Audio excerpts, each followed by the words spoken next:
ఒక సినిమాకి స్టోరీ ఎంత ఇంపార్టెంటో ఆ స్టోరీకి క్లైమాక్స్ కూడా అంతే ఇంపార్టెంట్. ఒక సినిమా అంతా బాగుండి క్లైమాక్స్ బాగోకపోతే ఆ ఎఫెక్ట్ ఆ సినిమా పైన చాలా పడుతుంది. ఫర్ ఎగ్జాంపుల్ కొన్ని ఇలా ఎఫెక్ట్ అయిన మూవీస్ చూద్దాం.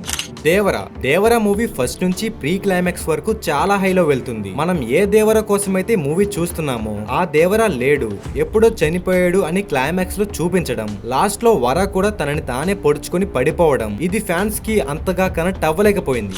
నా పేరు సూర్య, నా ఇల్లు ఇండియా. ఈ మూవీ క్లైమాక్స్ ఫైట్ అయిపోయిన తర్వాత అన్వర్ అనే క్యారెక్టర్ ని వెతకడం చాలా మంది ఆడియన్స్ కి లాగ్ అనిపించింది, బోర్ గా ఫీల్ అయ్యారు. అందుకని మోస్ట్ ఆఫ్ ది ఆడియన్స్ ఈ మూవీ క్లైమాక్స్ కి కనెక్ట్ అవ్వలేకపోయారు. ఇంకా కొంచెం బెటర్ క్లైమాక్స్ రాసుంటే అల్లు అర్జున్ ఫిల్మోగ్రఫీలో మంచి హిట్ అయ్యి ఉండేది ఈ మూవీ. సాహో ఈ మూవీ ఎన్నో ట్విస్ట్లతో, ఎన్నో హై మూమెంట్స్ తో, ఎంతో ఇంటెన్స్ స్టోరీతో వెళ్తుంది. బట్ క్లైమాక్స్ లో double twist, over complication, audience కి క్లారిటీ కాకుండా హీరోనే విలనా అనే ఒక కన్ఫ్యూజన్ లో మూవీని ఎండ్ చేశారు. హీరో క్యారెక్టర్ ఓవర్ స్మార్ట్ చేసి ఎమోషనల్ డెప్త్ ని వానిష్ చేయడం వల్ల ఆడియన్స్ క్లైమాక్స్ కి అండ్ స్టోరీకి కూడా కనెక్ట్ అవ్వలేకపోయారు. ఇలాంటి క్లైమాక్స్ లు ఇంకా చాలా ఉన్నాయి. సో పార్ట్ 2 కోసం సబ్స్క్రైబ్ చేసుకోండి అండ్ లైక్ చేసినందుకు చాలా థ్యాంక్స్.